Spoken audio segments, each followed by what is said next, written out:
Hello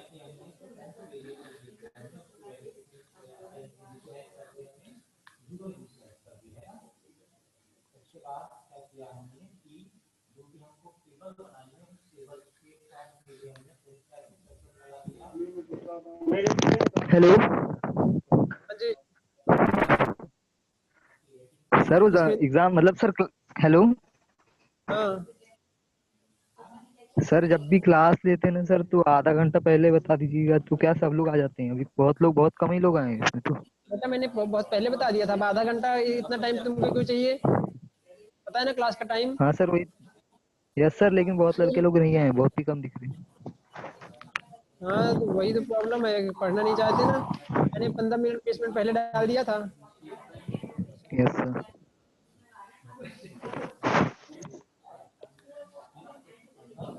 चलो ठीक है, अपन जितने लोग हैं उतने लोग को समझने की कोशिश करते हैं, है ना। Yes sir. Yes sir. चलो, तो जैसे कि आज का जो अपना टॉपिक है ये है सब स्टेशन। सब स्टेशन के बारे में अपन आज पढ़ने की कोशिश करेंगे। ठीक है। तो सब स्टेशन जो जनरली हमारे जो जहाँ पर हमारा पावर सिस्टम से हम कहीं भी इलेक्ट्रिकल एनर्जी को एक स्थान से दूसरे स्थान ट्रांसफ़र करना होता है, तो हमें सब स्टेशन की आवश्यकता होती है जहाँ पर हम इलेक्ट्रिसिटी को स्टेप अप या स्टेप डाउन कर सकते हैं। ठीक है। ऐसे आवश्यकता क्यों पड़ती है? क्योंकि कई बार हमें बहुत दूर तक ट्रांसमिट करना होता है, तो हम उसको स्टेप अप करके वोल्टेज के मान को बढ़ाकर और करंट के मान को कम करके हम इलेक्ट्रिकल एनर्जी को ट्रांसमिट करते हैं। और कई बार क्या होता है कि हम जब उसको मान लीजिए हाई वोल्टेज में हमने उसको ट्रांसमिट कर दिया, लेकिन हमें फिर से उसे उपयोग करने वाले वोल्टेज में चेंज करना है, तो फिर हमें उसको स्टेप डाउन करना होता है। ठीक है। और इसके बाद में हम फीडर्स के माध्यम से सर्विस कनेक्शंस प्रोवाइड कर देते हैं। ठीक है। तो यहाँ पर अपन सब स्टेशन के बारे में बात करेंगे। सब स्टेशन जो है तो डिफरेंट टाइप के सब स्टेशन होते हैं। ठीक है। जैसे सब स्टेशन की बात की जाए तो जो सब स्टेशन होता है ये बेसिकली दो प्रकार का होता है। आप इसको इंडोर टाइप सब स्टेशन या आउटडोर टाइप सब स्टेशन के नाम से भी समझ सकते हैं। ठीक है। सबसे पहले इंडोर सब स्टेशन की बात करें तो ऐसे सब स्टेशन होते हैं जहाँ पर हम किसी भी बिल्डिंग के अंदर सब स्टेशन को इंस्टॉल करते हैं। ठीक है। जैसे कोई भी माइंस है, कोई भी इंडस्ट्रियल एरिया है, या जहाँ पर बहुत ज़्यादा धूल डस्ट और जैसे सीमेंट प्लांट्स है, कोल मिल है, तो ऐसे जगहों पर हमें इंडोर टाइप सब स्टेशन बनाना होता है ताकि हम जो धूल डस्ट डर्ट से उसको प्रोटेक्ट कर सकें। ठीक है। तो जो इनकी मैक्सिमम कैपेसिटी होती है कि आप किस कैपेसिटी तक के ट्रांसफार्मर को इंडोर टाइप सब स्टेशन के लिए इस्तेमाल कर सकते हैं, तो वहाँ पर यदि हमें इंडोर टाइप सब स्टेशन बनाना है तो 11 केवी 33 केवी 66 केवी वोल्टेज तक के ट्रांसफार्मर को ही आप इंडोर टाइप सब स्टेशन की तरह इंस्टॉल कर सकते हो। ठीक है। क्लियर है? ठीक है। तो ये जनरली मैंने बता दिया आपको कि जैसे माइंस वगैरह होते हैं, चाहे मैग्नीज का हो, आप भरवेली माइल यदि किसी ने विजिट किया हो तो आपको पता होगा, वहाँ पर भी इंडोर टाइप सब स्टेशन है। किसी बिल्डिंग के अंदर, भवनों के अंदर सब स्टेशन स्थापित किया गया है, इंस्टॉल किया गया है, क्योंकि वहाँ पर भी बहुत ज़्यादा डस्ट होती है। उसको प्रोटेक्शन के लिए, डस्ट से प्रोटेक्शन के लिए इंडोर टाइप सब स्टेशन बनाया गया है। ठीक है। फिर जो दूसरा टाइप होता है आपका, वो होता है आउटडोर टाइप सब स्टेशन। ठीक है। तो ये ऐसे सब स्टेशन होते हैं जो घर के बाहर इंस्टॉल किए जाते हैं। जनरली एक यार्ड बना दिया जाता है और यार्ड में स्थापित कर दिया जाता है या फिर पोल के ऊपर माउंट कर दिया जाता है। तो जो आउटडोर सब स्टेशन होते हैं ये भवन के बाहर स्थापित किए जाते हैं। ठीक है। क्लियर है? ठीक है। तो जो हमारे आउटडोर सब स्टेशन होते हैं, आउटडोर टाइप सब स्टेशन है, तो ये बेसिकली दो प्रकार के होते हैं। एक होता है पोल माउंटेड सब स्टेशन और दूसरा होता है फाउंडेशन माउंटेड सब स्टेशन। ठीक है। एक पोल माउंटेड सब स्टेशन होता है। पोल माउंटेड से मतलब है कि जो आप देखा होगा, जैसे आप कॉलेज के बाहर देखे होंगे कि जो सब स्टेशन मतलब जो ट्रांसफार्मर है वो 2 एच पोल के ऊपर इंस्टॉल किया गया है, एच पोल में ही स्थापित किया गया है। तो इस प्रकार से जो सब स्टेशन स्थापित किए जाते हैं उनको हम पोल माउंटेड सब स्टेशन के नाम से जानते हैं। ठीक है। क्लियर है? तो जब हम पोल के ऊपर स्थापित कर देते हैं ट्रांसफार्मर को, ठीक है, इंस्टॉल कर देते हैं, तो इस प्रकार से जो सब स्टेशन प्रिपेयर होता है उसको हम पोल माउंटेड सब स्टेशन के नाम से जानते हैं। अब इनमें भी एक क्राइटेरिया होता है कि आप कितनी कैपेसिटी, कितनी मैक्सिमम कैपेसिटी की ट्रांसफार्मर को आप इंस्टॉल कर सकते हो पोल माउंटेड या पोल के ऊपर। तो हम बता दें कि जो 300 केवीए या उससे नीचे के ट्रांसफार्मर को ही पोल के ऊपर इंस्टॉल कर सकते हो। ठीक है, तो ये चीज़ आपको ध्यान में देना है, क्योंकि उससे ऊपर की कैपेसिटी के ट्रांसफार्मर को आप उसमें इंस्टॉल नहीं कर सकते हो। ठीक है, तो जो आपके एच पोल होते हैं, जो एच संरचना वाले सब स्टेशन होते हैं, वहाँ वहाँ पर 2 पोल्स की आवश्यकता होती है। 2 पोल के ऊपर ट्रांसफार्मर को इंस्टॉल किया जाता है। तो इस प्रकार के बने ट्रांसफार्मर को हम पोल माउंटेड ट्रांसफार्मर कहते हैं, और इसमें अधिकतम 300 केवीए तक की कैपेसिटी वाले ट्रांसफार्मर ही इंस्टॉल किए जा सकते हैं। क्लियर है? इसके बाद में हम देखेंगे जो सेकेंड टाइप होता है आउटडोर टाइप सब स्टेशन का, फाउंडेशन माउंटेड सब स्टेशन। ठीक है, तो ये नींव पे स्थापित किए जाते हैं। जो फाउंडेशन माउंटेड सब स्टेशन होते हैं, ये नींव पे स्थापित किए जाते हैं, यार्ड बना लिया जाता है। ठीक है, और यार्ड में उसको इंस्टॉल करते हैं। ठीक है, तो ये 300 केवीए से ऊपर के जितने भी ट्रांसफार्मर होते हैं, जितने भी बड़े बड़े टाइप के ट्रांसफार्मर होते हैं, तो उनको हम फाउंडेशन माउंटेड सब स्टेशन के रूप में ही इंस्टॉल करते हैं। ठीक है, तो आपको pole mounted sub station, foundation mounted sub station के लिए यहाँ पर कॉस्टिंग करना है, और उसकी कॉस्ट के लिए पहले आपको सूची तैयार करना है, जो आइटम की लिस्ट तैयार करना है, और इसके बाद में उसका एस्टीमेट बनाकर कॉस्ट निकालना है। ठीक है, तो यही सारी चीज़ों को हम इस चैप्टर में पढ़ेंगे। ठीक है, मैंने इसका आपको पीडीएफ भी भेज दिया था, आई थिंक आप लोगों ने देखा होगा। ठीक है, तो यहाँ पर जो आपको स्क्रीन पे दिखाई दे रहा है, इस स्क्रीन पे आपको जो दिखाई दे रहा है, लेआउट ऑफ 33/11 केवी सब स्टेशन। ठीक है, तो यहाँ पर देखो ये लेआउट है। कई बार इस तरह का क्वेश्चन पूछा जाता है कि 33 to 11 KV electrical sub station का सिंगल लाइन डायग्राम ड्रॉ कीजिए या फिर लेआउट ड्रॉ कीजिए। ठीक है, 33 to 11 KV electrical sub station का सिंगल लाइन डायग्राम या लेआउट ड्रॉ कीजिए। तो आपको कुछ इस प्रकार से इसका लेआउट ड्रॉ करना है। ठीक है, जैसे कि देखो यहाँ पर आपको यहाँ पर अलग अलग चीजें दिखाई देंगी।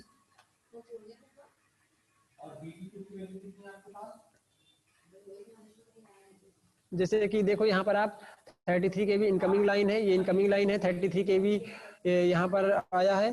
ठीक है, इसके बाद में जियो स्विच लगा हुआ है, गैंग ऑपरेटेड स्विच इसको बोलते हैं, है ना। जियो स्विच मतलब गैंग ऑपरेटेड स्विच। 33 केवी लाइन में एक लाइटनिंग अरेस्टर लगा होता है। ठीक है, जो कि 33 केवी लाइन में जितने भी इक्विपमेंट लगे होते हैं उनके प्रोटेक्शन के लिए जो extra high voltage, ultra high voltage या जो लाइटनिंग है उससे प्रोटेक्शन के लिए यहाँ पर लाइटनिंग अरेस्टर लगा दिया जाता है। ठीक है, कई बार लाइटनिंग के कारण जो हमारे सिस्टम में आ जाता है, तो उससे प्रोटेक्ट करने के लिए लाइटनिंग अरेस्टर का इस्तेमाल करते हैं, एलए, है ना। तो यहाँ पर एक लाइटनिंग अरेस्टर लगा हुआ है, इससे हम 2 यूनिट इसको बना लिए हैं। ठीक है, मान लीजिए 2 जगह हमको सप्लाई करना है इलेक्ट्रिकल एनर्जी को, तो इसको आप 2 भागों में, 2 यूनिट्स में डिवाइड कर दीजिए। तो 2 यूनिट में डिवाइड करने के बाद दोनों में अलग अलग आपको यहाँ पर कंपोनेंट, ट्रांसफॉर्मर्स और भी जितने भी इक्विपमेंट लगे होते हैं वो दिखाए गए हैं। ठीक है, जैसे मान लो कि हमने 33 केवी को 2 भागों में डिवाइड कर दिया, 2 यूनिट में डिवाइड किया है। यहाँ पर आपको 33 केवी जियो स्विच लगी हुई है, यूनिट फर्स्ट है ये, और यहाँ पर जो बताया दिखाया गया है ये आपका यूनिट सेकेंड है। ठीक है, ये जो आपको बार दिख रही है, इसको अपन बस बार बोलते हैं। 33 केवी बस बार है ये। ठीक है, ये 33 केवी की बस बार है। यहाँ पर 33 KV gang operated switch unit first, फिर इसमें ट्रांसफार्मर लगा हुआ है, ये 2 MVA 2 mega volt ampere 33 to 11 KV transformer लगा हुआ है। ठीक है, 3 फेज का ट्रांसफार्मर है जो कि 2 MVA का है, और ये 33 to 11 केवी वोल्टेज में यहाँ पर चेंज कर रहा है। ठीक है, 33 केवी को 11 केवी में स्टेप डाउन करने का यहाँ पर काम इस ट्रांसफार्मर के द्वारा किया जा रहा है। इसके बाद में ये इस जो यहाँ पर 11 केवी का इनकमिंग होता है। ठीक है, ये ऑयल सर्किट ब्रेकर है OCB फर्स्ट, जो कि 11 केवी को इनकमिंग यहाँ पर प्रोवाइड किया जा रहा है। इस ट्रांसफार्मर का जो आउटगोइंग है इस OCB से इनकमिंग के रूप में कनेक्टेड होता है। इसके बाद में देखिए यहाँ पर ये अलग अलग इसके फीडर्स निकाल दिए जाते हैं। ठीक है, यहाँ पर यहाँ से आपको यहाँ तक जो इसकी सप्लाई थी 33 केवी में थी, अब यहाँ पर 11 केवी में सप्लाई चेंज हो चुकी है। ठीक है, स्टेप डाउन हो गया वोल्टेज। इसके बाद में यहाँ पर अलग अलग ये सप्लाई में चला, यहाँ पर अलग अलग फीडर्स बनाए गए हैं। अब उसको इतने फीडर्स आप बना सकते हैं जितने जगह पे आपको इलेक्ट्रिकल एनर्जी सप्लाई करना होता है। ठीक है, तो 11 केवी की बस बार है, ये 11 केवी बस बार नंबर 1।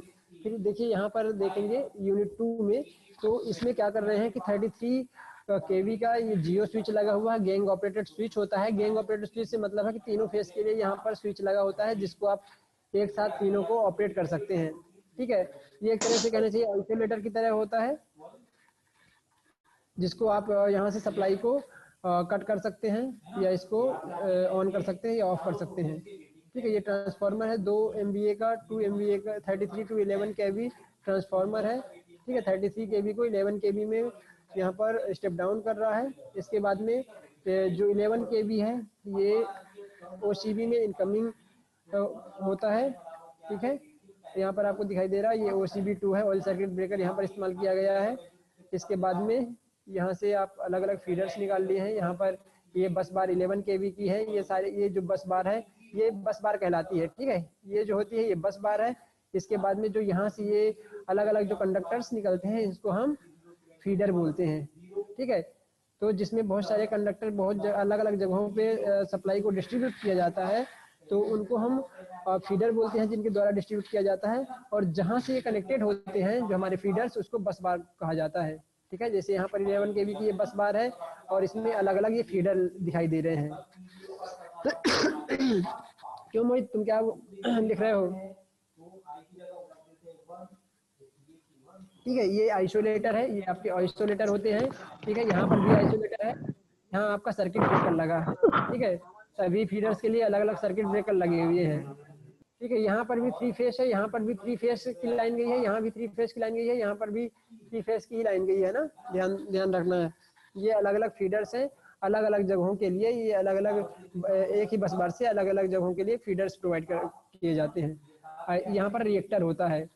ठीक है, रिएक्टर मतलब बहुत सारे कॉइल का टन्स होता है। ठीक है, जिसका रिएक्टेंस अधिक होता है, रिएक्टेंस के माध्यम से ये जो सप्लाई होती है उसको कंट्रोल करने का काम करता है रिएक्टर।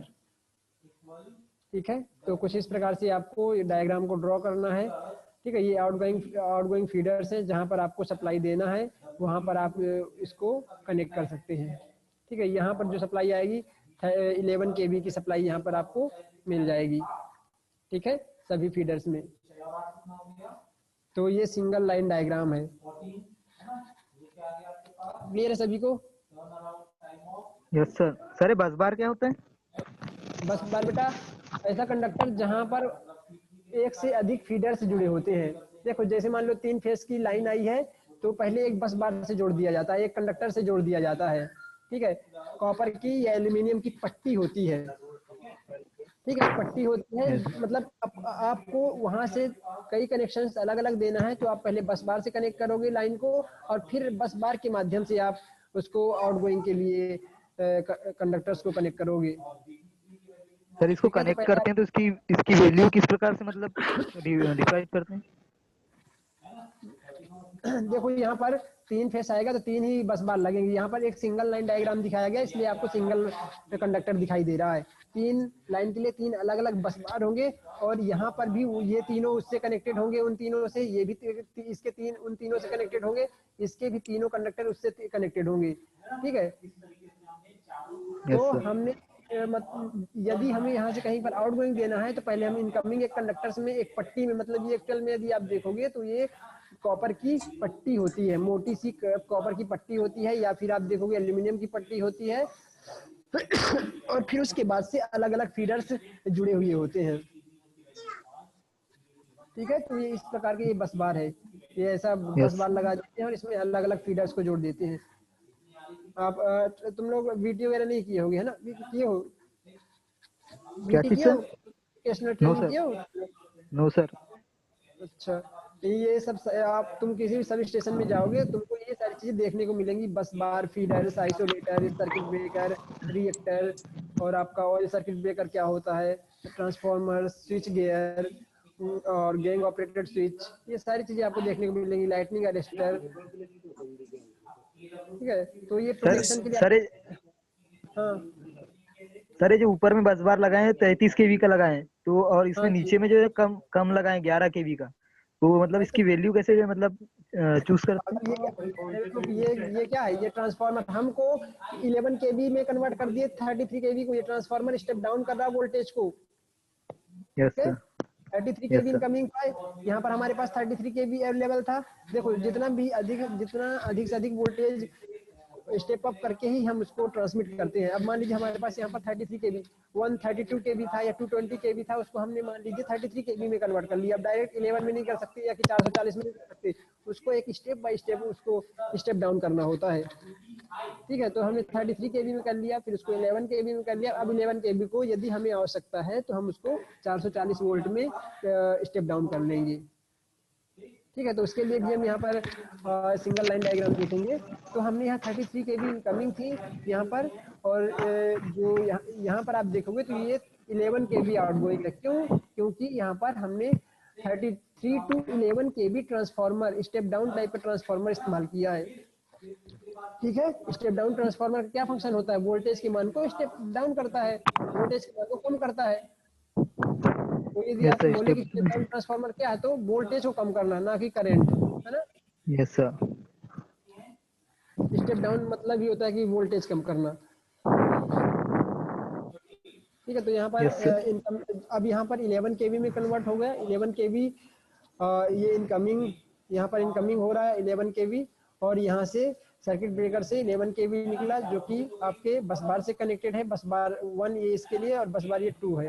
ठीक है, और इसमें से अलग अलग जहाँ जहाँ पर हमको सप्लाई करना है उसके लिए अलग अलग फीडर्स लगा देते हैं। ठीक है, ये आउट गोइंग फीडर्स होते हैं। ठीक है, यहाँ पर देखो आइसोलेटर लगा है। जहाँ भी आपका सर्किट ब्रेकर लगा होगा उसके दोनों एंड पे, दोनों साइड पे आइसोलेटर जरूर लगा होगा। ठीक है, जहाँ पर आपका सर्किट ब्रेकर लगा है उसके दोनों साइड पे आइसोलेटर लगा होगा। जहाँ पर आपका ट्रांसफार्मर है उसके भी दोनों साइड पे जो आपका सर्किट ब्रेकर लगा होगा, आइसोलेटर लगा होगा। स्विच, जियो स्विच यहाँ पर लगाई गई है, गैंग ऑपरेटेड स्विच है। ठीक है, जो एक साथ यहाँ पर तीनों फेज के लिए ऑपरेट होती है। ठीक है, ये आइसोलेटर है। आइसोलेटर और सर्किट ब्रेकर तो अच्छे से आप लोग जानते ही होंगे, जानते हो ना क्या होता है आइसोलेटर और सर्किट ब्रेकर?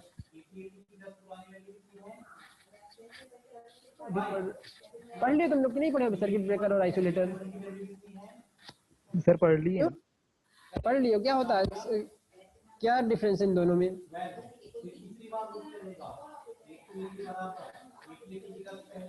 बताओ जल्दी।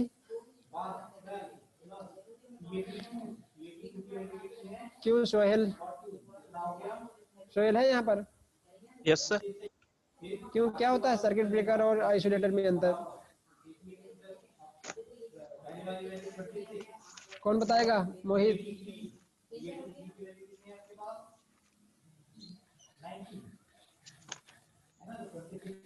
क्यों, किसी को नहीं पता?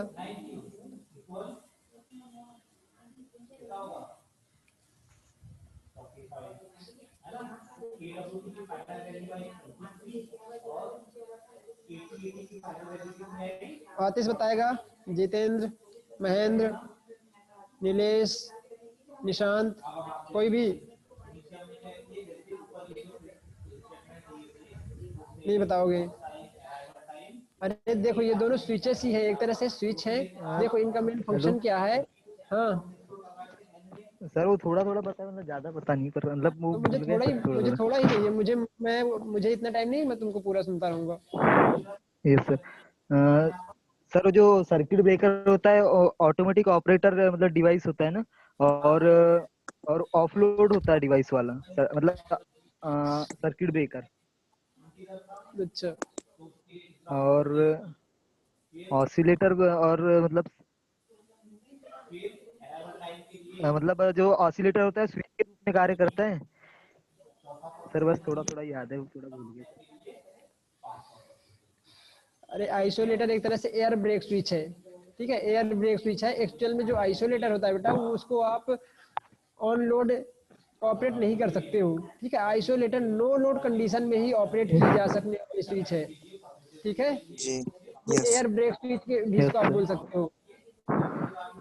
और जो सर्किट ब्रेकर होता है इसको आप नो लोड या फुल लोड या एनी कंडीशन, एनी और एबनॉर्मल कंडीशन में आप इसको ऑपरेट कर सकते हो। ठीक है, तो ऑन लोड नो लोड दोनों कंडीशन में सर्किट ब्रेकर को ऑपरेट किया जा सकता है, जबकि आइसोलेटर को कभी भी ऑन लोड ऑपरेट नहीं करते हैं। ठीक है, यस सर। यस। चलिए ठीक है, इसके बाद में अपन आगे देखते हैं। यहाँ पर आप देखेंगे single line diagram of 11 kV two 415 volt electrical sub station. ठीक है, single line diagram of 11 kV oblique 415 volt electrical sub station. तो यहाँ पर आपने देखा था वहाँ पर 11 kV तक आपने 33 को 11 में ट्रांसमिट करके फीडर्स के माध्यम से आपने उसको आउटगोइंग दे दिया था। ठीक है, यस। जो उसका आउटगोइंग था 11 kV था। अब हम उस आउटगोइंग को यहाँ पर इनकमिंग के रूप में यूज कर रहे हैं। यहाँ पर हम 11 kV को इनकमिंग के रूप में इस्तेमाल कर रहे हैं। ठीक है, तो देखो यहाँ पर 11 kV ये इनकमिंग है, ये 11 kV यहाँ पर इनकमिंग के रूप में दिया गया है सिस्टम को। ठीक है, अब हम 11 kV को 415 वोल्ट में कन्वर्ट करेंगे। इसके लिए हम क्या करेंगे, हमको एक स्टेप डाउन ट्रांसफार्मर उपयोग करना होगा। ठीक है, स्टेप डाउन ट्रांसफार्मर के इस्तेमाल के साथ साथ में इसमें जितने भी प्रोटेक्टिव डिवाइसेस हैं वो भी आपको इस्तेमाल करना होगा। ठीक है, तो यहाँ से आप देखोगे 11 kV इनकमिंग है। यहाँ पर आपने एक लाइटनिंग अरेस्टर लगा दिया है 11 kV के साइड में, ताकि हम सिस्टम को लाइटनिंग से प्रोटेक्ट कर सकें। ठीक है, यहाँ पर आप देखेंगे 11 kV जियो स्विच लगी है। ठीक है, गैंग ऑपरेटेड स्विच है, जो कि इसकी कैपेसिटी है 11 kV। जैसे कि आपको पता है ये 11 kV की लाइन है, तो यहाँ पर आपको 11 kV कैपेसिटी की गैंग ऑपरेटेड स्विच का इस्तेमाल करना होगा। इसके बाद आप देखोगे इसको प्रोटेक्शन के पर्पस पे या सेकेंडरी प्रोटेक्शन के रूप में आप यहाँ पर एक हॉर्न गैप फ्यूज का इस्तेमाल करेंगे, जिसकी कैपेसिटी 11 kV जो वोल्टेज में है 11 kV हॉर्न गैप फ्यूज का इस्तेमाल करेंगे। ठीक है, यहाँ पर 11 kV का हॉर्न गैप स्विच का इस्तेमाल फ्यूज का इस्तेमाल किया गया है। इसके बाद में 11 टू 0.0415 kV ट्रांसफार्मर का आप इस्तेमाल करेंगे। यहाँ पर स्टेप डाउन ट्रांसफार्मर है जो 11 kV को 415 वोल्ट में कन्वर्ट करने का काम करता है। 11 किलो वोल्ट को 415 वोल्ट में कन्वर्ट कर रहा है। ठीक है, देखिए यहाँ से आप क्या समझते हो कि देखो यहाँ पर आपका ये जो ट्रांसफार्मर है वो किस टाइप का ट्रांसफार्मर है, ये ट्रांसफार्मर किस टाइप का है, आपको समझ में आ रहा कुछ? जो यहाँ पर आपको ट्रांसफार्मर दिख रहा है 11/0.415 kV, किस टाइप का ट्रांसफार्मर है? Step down sir. Step down है, और भी इसमें प्रकार होते हैं ना, स्टार स्टार है या स्टार डेल्टा है या डेल्टा स्टार है या डेल्टा डेल्टा है, किस टाइप का है? सर तो डेल्टा डेल्टा ही। जो आंसर बताएगा बेटा उसकी अटेंडेंस आज उसी की होगी। Star to delta. Star to delta है। कौन बताया, नाम बताओ। सोहेल कुरैशी सर। हाँ, इसका नंबर काटा जाए। और दूसरे बताओ। सर डेल्टा डेल्टा होगा सर। डेल्टा। कौन बताया है? Sohail. Sir delta to star. हाँ, कौन बोला, नाम बताओ। नीलेश। नीलेश। और कोई? और कोई? किसी की और भी? सर डेल्टा टू स्टार होगा सर। नाम क्या है तुम्हारा? मोहित कटरे सर। मोहित। नेक्स्ट, और कौन बताएगा? Delta delta sir. Delta delta कौन है ये? आतिश पांचे। Yes sir. और कोई?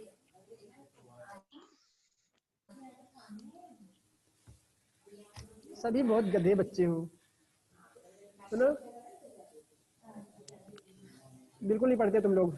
तुमको तो छोड़ दिया गया कि भैया आपको डेली क्लासेस जो भी मटेरियल भेजा जा रहा है उसको पढ़ो, जो भी आपको वीडियो प्रोवाइड किया जा रहा है उसको देखो, समझने की कोशिश करो। यूट्यूब में बहुत सारी चीजें पढ़ी हैं, वहां से सर्च करके देख के पढ़ो। आपके पास पूरा साधन है, आपके पास 555 का रिचार्ज भी है। आपके जो पेरेंट्स हैं आपको पूरा रिचार्ज के लिए पैसा देते हैं कि बेटा पढ़ रहा है, लेकिन नहीं पढ़ रहा, बिल्कुल नहीं पढ़ रहा है। इतनी चीजें, मतलब एक बेसिक चीज आपको नहीं पता कि ये किस टाइप का ट्रांसफार्मर है।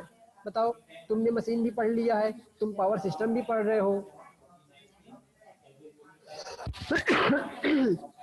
फिर कैसे काम चलेगा?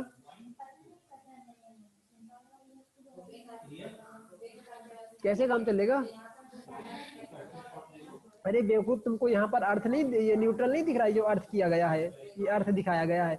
इसका मतलब हमेशा तुम ध्यान दोगे, हमेशा ध्यान दोगे, ये जहाँ पर स्टार कनेक्शन होता है वहीं से ये चीज निकलता है, और यहाँ ऑलरेडी तुमको डेल्टा दिखाया गया है। सारी चीजें तुमको डायग्राम में क्लियरली दिख रही है, उसके बाद भी नहीं बता पा रहे हो। अब बताओ, हाँ?